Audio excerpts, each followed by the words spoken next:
இருக்கிறார்கள்.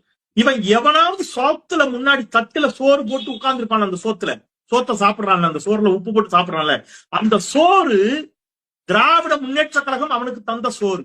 இப்போ அதே மாதிரி தான் வெள்ளைக்காரன் வந்து நம்மளை படிக்க வச்சேன் அப்படின்னு சொல்லுவாங்க. இப்போ வெள்ளைக்காரன் வந்து இந்தியர்கள்லாம் படிப்பறிவு இல்லாமல் கஷ்டப்படுறாங்க, அவங்கள படிக்க வச்சு அவங்க வாழ்க்கை தரத்தை உயர்த்துவான் அப்படிங்கிற எண்ணத்துலலாம் அவன் நம்மளை படிக்க வைக்கல. அவன்கிட்ட தொழிற்சாலைகள் இருந்துச்சு, தொழிற்சாலையில் வேலை பார்க்க ஆள் தேவை, படித்தவன் தான் வேலை பார்க்க முடியும், அதனால தான் படிக்க வச்சேன். மற்றபடி இந்தியர்களுக்கு படிப்பறிவு இல்லை, படிப்பறிவை கொடுத்து அவங்கள முன்னேற்றுவோம் அப்படிங்கிற எண்ணம்லாம் கிடையாது. நம்மளை படிக்க வச்சு தொழிற்சாலையில் வேலை பார்க்க வச்சு நம்ம உழைப்பை சுரண்டி அவன் லாபம் பார்த்துக்கிட்டு நம்ம நாட்டை விட்டு போயிட்டேன். இப்போ அந்த அண்டா சொல்கிற மாதிரி கலைஞர் தான் ஐடி கம்பெனியை தமிழ்நாட்டுக்குள்ளே கொண்டு வந்தார்னே வச்சுக்குவோம். ஆனால் கம்பெனி வந்தால் மட்டும் போதாதுல, அதில் நம்ம வேலை பார்த்து நம்மளோட உழைப்பை போடணும்ல.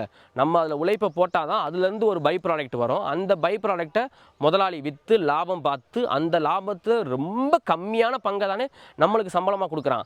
நம்ம வேலை பார்த்ததுக்கு ஒரு சம்பளம் கொடுக்குறான். ஸோ நம்ம உழைப்பை அந்த இடத்துல விற்று அவன்கிட்ட சம்பளத்தை வாங்கிட்டு வந்திருக்கோம். சம்பளத்தை வாங்கிட்டு வந்து அது மூலமாக சாப்பாடு வாங்கி நம்ம சாப்பிட்றோம். நம்ம உழைச்சி சம்பளம் வாங்கிட்டு வந்து அந்த சம்பளத்து மூலமாக நம்மளுக்கு சாப்பாடு கிடைக்கிது. இப்போ இந்த சாப்பாடை வந்து திமுக தான் போட்டுச்சு, கலைஞர் தான் போட்டார் அப்படின்னு எப்படி சொல்ல முடியும்? நாங்கள் உழைச்சி அதிலிருந்து வர்ற சம்பளம் மூலமாக நாங்கள் எங்கள் குடும்பத்தை பார்த்துக்கிறோம், சாப்பாடு சாப்பிட்றோம். நாங்கள் ஒன்றும் மக்கள் வரி பணத்தை கொள்ளையடிக்கிற கட்சிக்கிட்ட இருந்து 200 காசு வாங்கி குடும்பம் நடத்தலை, சாப்பாடு சாப்பிடலை. இப்போ வெளிநாட்டில் வேலை பார்க்குற ஒரு ஐடி எம்ப்ளாய்க்கு கிடைக்கிற சம்பளமும் உரிமையும் மரியாதையும் இந்தியாவில் வேலை பார்க்குற ஒரு ஐடி எம்ப்ளாய்க்கு கிடைக்குதா? இதில் கலைஞர் தான் சோறு போட்டார் மோறு போட்டாருன்னு எதுக்குடா இந்த கதையெல்லாம்?